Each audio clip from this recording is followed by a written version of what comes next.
Hi സുഹൃത്തുക്കളെ, SFI പിരിച്ചുവിടാൻ പോകുന്നു. ഇത് പറഞ്ഞപ്പോൾ KSUക്കാർക്ക്, ABPക്കാർക്ക്, ASFക്കാർക്കൊക്കെ എന്തൊരു സന്തോഷം അല്ലേ? എൻ്റെ പൊന്നു സുഹൃത്തുക്കളെ, കേരളത്തിൽ നിന്നും മൊത്തം SFI പിരിച്ചുവിടുന്നു എന്നൊരു വാർത്തയല്ല ഞാൻ പറയാൻ പോകുന്നത്. മഹാരാജാസ് കോളേജിൽ നിന്നും SFI പിരിച്ചുവിടുന്നു എന്നതുമല്ല.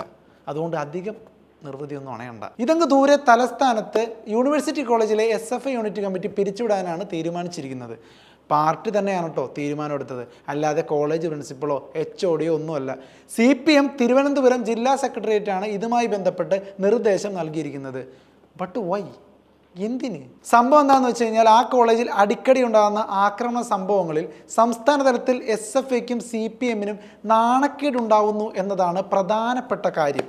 ഈ ഒരു പശ്ചാത്തലത്തിലാണ് ഇങ്ങനെ ഒരു കടുത്ത നടപടിയിലേക്ക് നീങ്ങാൻ CPM തയ്യാറായിരിക്കുന്നത്. ഒരു പ്രധാനപ്പെട്ട കാര്യം എന്താണെന്ന് വെച്ച് കഴിഞ്ഞാൽ, ഈ റീസെൻറ്റ് ടൈംസിൽ ഭിന്നശേഷിക്കാരനായ ഒരു വിദ്യാർത്ഥിയെ SFI പ്രവർത്തകർ ക്രൂരമായി മർദ്ദിച്ചിരുന്നു. ഇതും കൂടി ആയപ്പോൾ പൂർത്തിയായി SFIയുടെ യൂണിറ്റ് എത്രയും പെട്ടെന്ന് പിരിച്ചുവിടാനാണ് പാർട്ടി തന്നെ പറഞ്ഞിരിക്കുന്നത്. ഇനി പുതിയൊരു യൂണിറ്റ് ഉണ്ടാക്കി മുന്നോട്ട് പോകാനും നിർദ്ദേശം കൊടുത്തിട്ടുണ്ട്. അതുകൊണ്ട് SFIയെ അങ്ങ് നിരോധിച്ച് കളയാം എന്നൊന്നും ആരും വിചാരിക്കേണ്ട. പുതിയൊരു യൂണിറ്റ് അതിശക്തമായിട്ട് ഗവൺമെൻറ് യൂണിവേഴ്സിറ്റി കോളേജിൽ വരുന്നതായിരിക്കും. എല്ലാവർക്കും സമാധാനവും സന്തോഷവും ഉണ്ടാവട്ടെ.